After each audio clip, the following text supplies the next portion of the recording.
What's up guys, welcome back to TK Talks Pokemon. Today we're going to be doing a set review for Night Wanderer.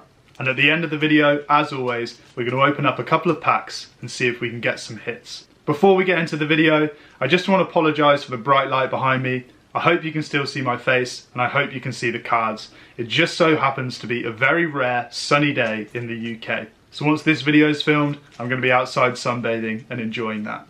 And one more thing before we get into the cards. Some of you more eagle-eyed viewers might already have spotted my t-shirt.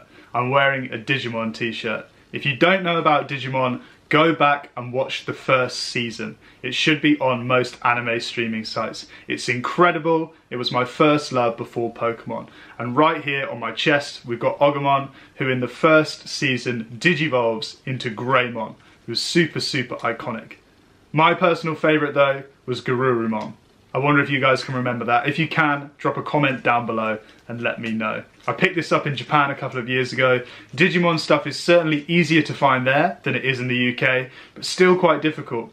We found a pop-up in a mall and I was super happy to pick this up. Now then guys, let's get into the cards. And we're going to start with the Kingdra EX. Nothing too special about this card. I just wanted to stop and give a moment of appreciation for Kingdra being such a cool Pokemon. Been in love with this Pokemon since I first saw it. Really cool design. The second is Revavroom, which to me is the opposite end of the cool Pokemon good design spectrum. And it's strange because in general, Pokemon is cool. Hot Rod from the Cars movie, also cool. But put together, not so cool in my opinion. Just quickly, you may have noticed that I've turned the brightness up on the camera. I could see myself in the corner looking like I was enshrouded in darkness, so hopefully this is a little bit better of an image for you. Still getting the hang of this YouTube game. Anyway, back to Revavroom. To me, it's a Yu-Gi-Oh card design, and once that thought occurred to me, I couldn't unsee it. The next card is the Drowsy Common. My god, what a perverted looking creature. I think it's somehow worse than the Lickitung in the Cyber Judge set. All I have to say about this guy is if you see him in the club, cover your drinks, ladies. And then we move on to the evolved form, the Hypno Common. I guess it makes sense for him to be, seeing as his natural characteristics would be amplified by the evolution, but somehow he's even worse than the Drowsy. That weird looking awkward stance, that proboscis monkey-like nose, not a fan. Then we move on to the Dusknoir Common. This guy reminds me of Frankie from the Hotel Transylvania movies, which are on Netflix at the moment, and they're very good. For that reason, and that reason alone, I'd like this card. And then we move on to the beautiful artwork of the Inkay Common. To me, this has a psychedelic, flower power, yellow submarine vibe that I really like. Perhaps Inkay must have bumped into Drowsy or something at the function. Pretty dope, pardon the pun. Next, I'm going to briefly talk about the Meowth Common, only to say that it kind of looks like he ran into Drowsy too. Moving on to the more vibrant artworks, the full arts, the illustration rares, the special illustration rares. And we're going to start with the Tapu Bulu. I like the vibes of this one. It's kind of cool. It feels like it's somewhere between dark fantasy and the tribe that appears on Skull Island in the King Kong movies. The artwork in this card really captures that mythical guardian of the forest vibe. I think Celebi had it. I think some other Pokemon cards have had it throughout the years, and Tapu Bulu in this really has that kind of majestic quality to it.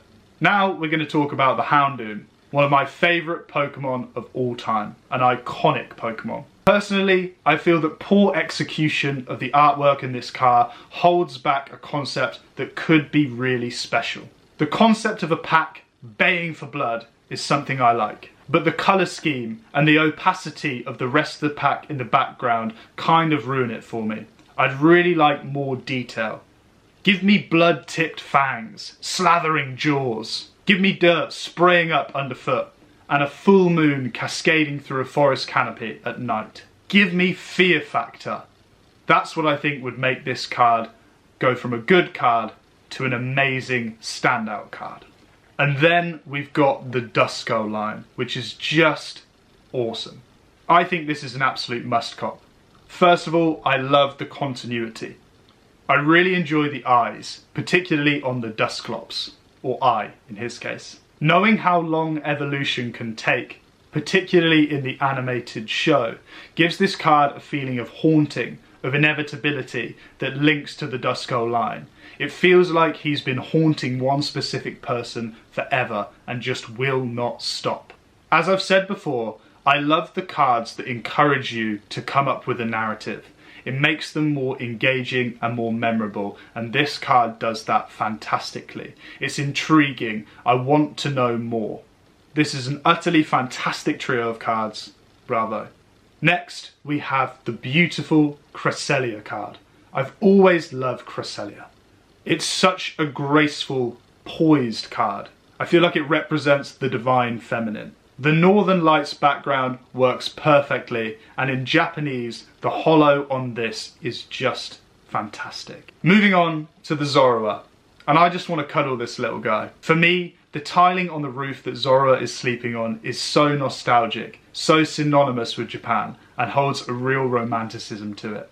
The card isn't my favourite in the set, and it wouldn't be my chase, but if I pulled it, I'd be very happy. And if it's your chase, I can see why. And here we have the Fraxure, which is probably my favourite card in the set. I've always viewed second evolutions as the teenagers of the Pokemon world. And this card, with the Axew in the background, reminds me of an older brother whose parents have left him in charge and he's trying to get a moment of peace amidst the carnage. And when I look at the card, I'm there.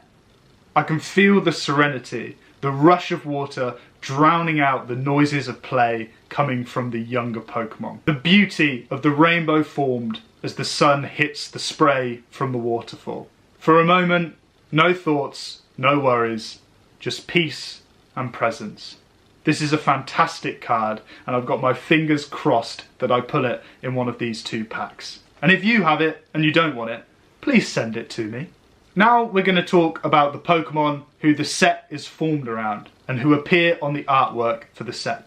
The Pecharunt, the Pheasantipede, the Okidogi, and the Munkidori. That was hard to say and hard to remember, but we got there. In one take, no less. In my opinion, these are quite poorly designed Pokemon. Although, I will say, the Pheasantipede does look cool. As an antagonist, compared to Pokemon like Giratina and Darkrai, the design just doesn't do it for me. It doesn't have the fear factor and the mechanism by which it affects people. When you compare it to haunting dreams like Darkrai does, controlling people by getting them to take a bite of some sort of mystic mochi, it's just not quite the same. And I don't have a problem with difference, but I think when you compare the two, one is clearly much cooler and much more scary than the other. Darkrai is a living nightmare. Giratina, this serpentine, winged, demonic creature from a dark dimension. Mewtwo, the genetically engineered apex predator who wishes for the demise of his creators. Somehow, a little berry crossed with a racing spacecraft from Star Wars just doesn't quite cut the mustard for me in comparison. And that brings me to the end of my review of the Night Wanderer set. Now we get to do the fun bit and open up the cards. Praying for some hits. Wish me some luck through the airways, guys. Right then, you little whippersnappers. Anybody who didn't get a good look at the card artwork when I flashed them at the start, this is what it looks like. You can see the Pecharunt, the Pheasantipede, the Okidogi, and the Munkidori. Okay guys, let's get into the first pack. So we've got the beautiful Sylveon. We've got an Absol, which, by the way, one of my favourite Pokemon of all time. I think it's so, so cool. Reminds me of a fallen angel or something like that. Then we have got... is that Bouffalante? Can't remember the name of this one. If you guys know it, drop it in the comments below. Next Pokemon is Eevee. Beautiful to go with the Sylveon. And did we get a good pull? Ooh, I think that is the Tapu Bulu. And it's a regular holo.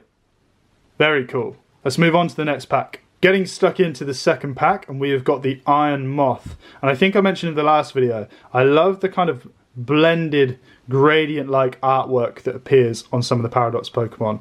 And you probably can't see it because it's too small, but I recognise this artist. It's Shinji Kanda, who did that incredible, I think, $800 Giratina, one of the best artists of the SV era. Then we've got Duskull, looking slightly cute, but also slightly creepy. Golbat. And what have we got for the final card? We've got Persian, some iconic cards in there. Unfortunately, no crazy chase, but we'll keep opening packs and see what we get. Before I let you go, I'd love to hear what you think of the cards in this set. Please drop a comment below and I'll be sure to get back to you. And while you're there, like and subscribe. It makes it so much easier for me to keep making these videos for you. In the next installment of TK Talks Pokemon, we're going to be reviewing and opening some packs up from Snow Hazard. Can't wait to see you there. Peace!